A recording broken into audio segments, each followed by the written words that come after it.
welcome to the Teachers of BC podcast, real stories, real teachers, real life. Today, we'd like to acknowledge that we live, work, and play on the unceded territory of the Kwantlen, Katzie, Matsqui, and Semiahmoo First Nations. Today, we are chatting with Anita, who is a secondary counselor. Anita, welcome to the podcast. Hello, Sabrina. Love to be here and share my story. Awesome. Yes, we are really looking forward to chatting with you today, just kind of about how your experience has been this last year in your career. And I don't believe we've actually interviewed a secondary counselor before. So your perspective is going to be new for a lot of our listeners. Great. Awesome. Excellent. So my first question for you is, how long have you been teaching or in your position for? I've been teaching for 28 years, and in my position as a counseling, probably 20 to 21 years.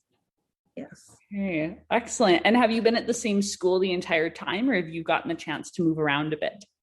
No, I started my career in Richmond. So I was at Richmond for the first 10 years, and then I transferred to Langley. Excellent. And so I had an opportunity to work at a junior secondary, which evolved into a secondary full 8 to 12. And then with just changes with, just personal changes and family life and everything, I moved closer to home and worked in Langley. So very fortunate that I had that opportunity to do so.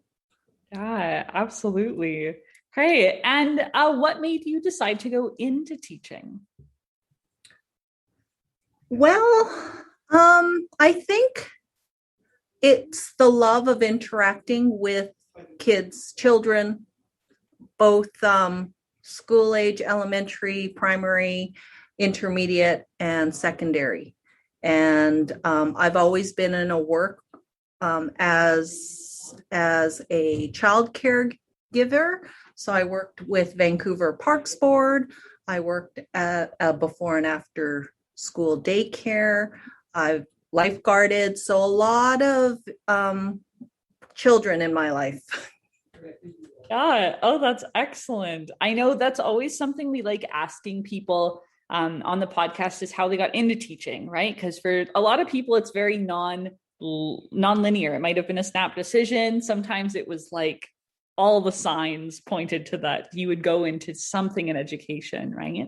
Oh, absolutely. And it wasn't really truly until I got into my third year of university that I was like, oh, okay, that's an option there. I like my summers off, and I like, it's actually nice to be with kids and have that break and see their response. And I think a lot of it is the relationship piece, right? And how you can be such an influence, right, on their lives. So I think that's what drove me into that area of education, because if you asked me that in high school, like, would you become a teacher? I would be, heck no, absolutely not. Like, why would I do that? Right.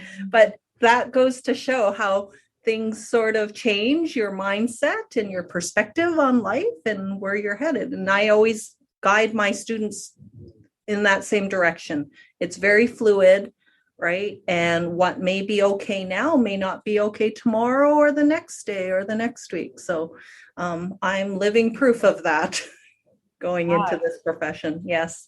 Absolutely. Yeah. And funny how we say that we'll never teach high school, right? I'm air quotes, everyone. We say that we'll never teach high school, but we end up being high school teachers because that's just where our heart is, right? And reaching those students is important. Yeah. Right. No, I actually contemplating, originally I wanted to do elementary primary because the creative aspect and the planning and all the different activities.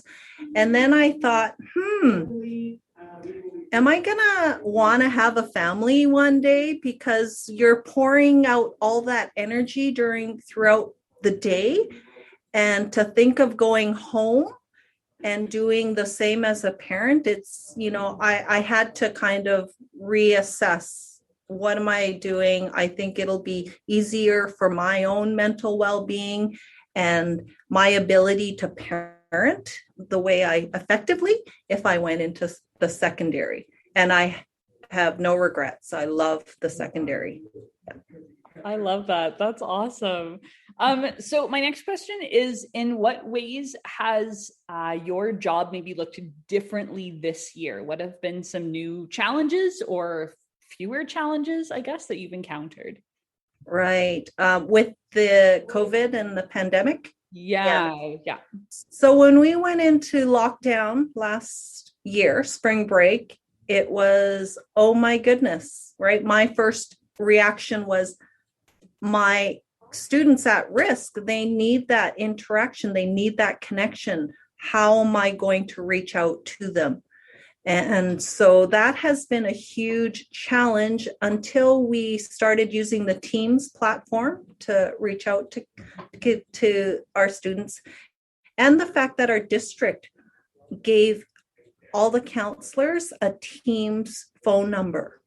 So we weren't utilizing our cell phones or our personal home phone numbers. We had an actual work number. And so we had direct access to the kids, and we could reach out by a telephone call or on through chat, which I feel I will continue to do that. I use it regularly on a regular basis today, right? Just that chat aspect. Oh, let me just text them, right? And you can see that they do respond. That is their language. That is, simple to them.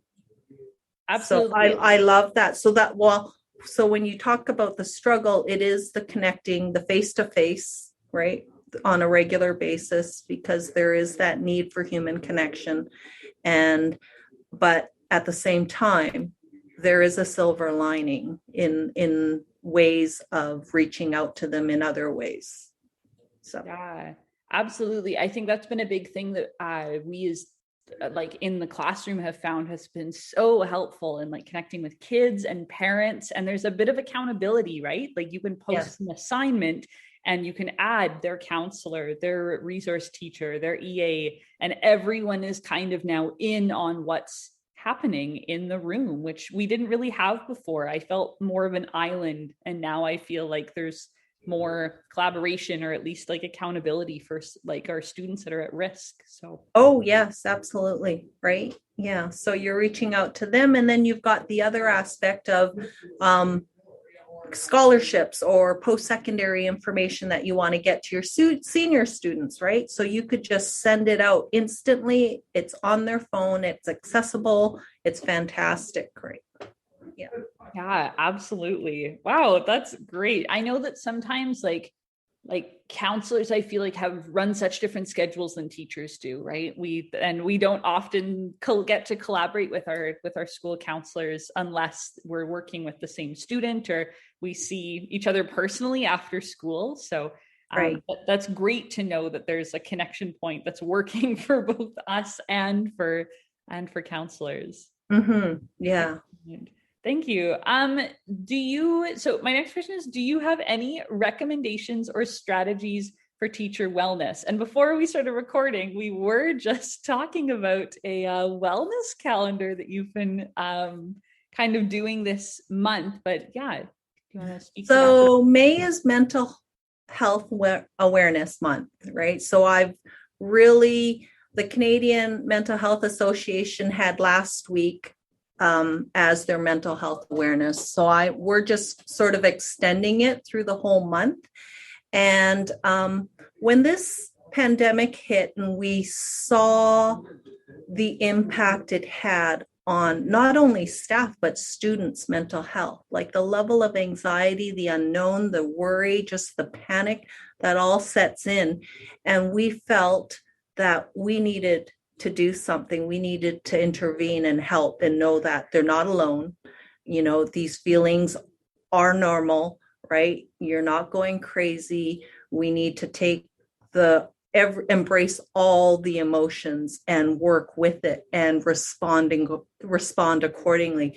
So we discussed this at one of our regular counseling admin meetings, and we felt that this was really important. How can we do it? And we came up with a Mindfulness Monday activity that I would come in on the announcement as part of the morning announcement and reach out, and we would do a check-in sort of thing. We had a simple strategy. So I created a poster that was in all the classrooms that kids were able to really relate to and just draw their attention to just their mental health, right? And so we had a little bit of fun with that, and it was hard to get the staff on board, but they did eventually, because what do you mean? We're on a quarter system, right?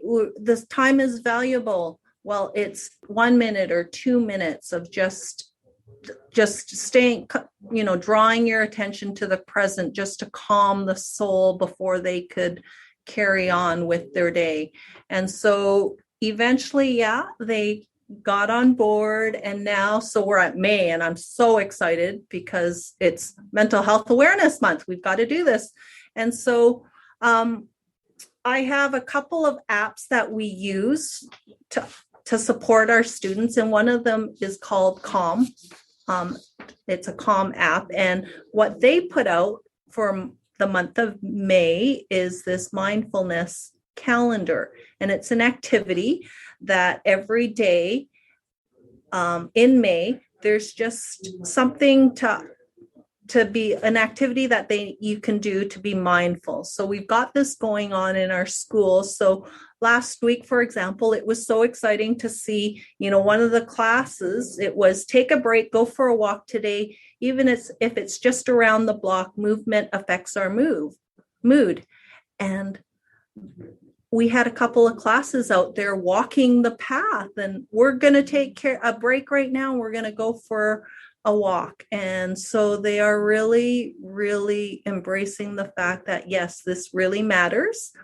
And so our challenge is for kids to do at least half the activities by the end of the month, and they could submit their calendars into the counseling center, and we do a massive draw where they get to choose prizes, a number of different prizes. So very exciting. And the great thing is it's being talked about, and it's out there, and it's becoming a normal part of our conversation, which is what we want. Oh my word. I love that. I wish every school was doing something that involved the whole student body in that way. Because I know there's quite a few schools that do something, but often it's for like grade specific. But being at a 6 to 12 school, that's great. Yeah, everyone could do it, right? Yeah. Yeah, I know I'm teaching careers 10 this year, and this is my fourth quarter teaching careers 10. And we're just on our stress management unit right now. And it's usually my favorite unit to teach because that's something I wish I would have gotten in high school, like how to actually like take deep breaths and ground, and right, like what are some good coping mechanisms that you can use, and what is the science behind stress? Why am I stressed? Things like that. So I totally agree. I think it's becoming more mainstream to talk about, which I think is even healthier for our students, right? Yes. They know there's support out there. They know where they can come to. Yeah. Yep. And I think, if you could just reach out just to a portion, when it first began, I was like, okay, who's buying into this? Right. And so I get feedback from teachers. Oh no, when you were doing the body scan, I was seeing the toes flex and point, and the middle school kids, they're just eating it up. And, so lots of good things happening. And just the fact that you're setting the tone, and you're, if it's not for you, be respectful of others who may enjoy doing the activity, right? And we try to make it fun, right? Very light, because there's this sort of stigma around mental health, and we want to slowly break that.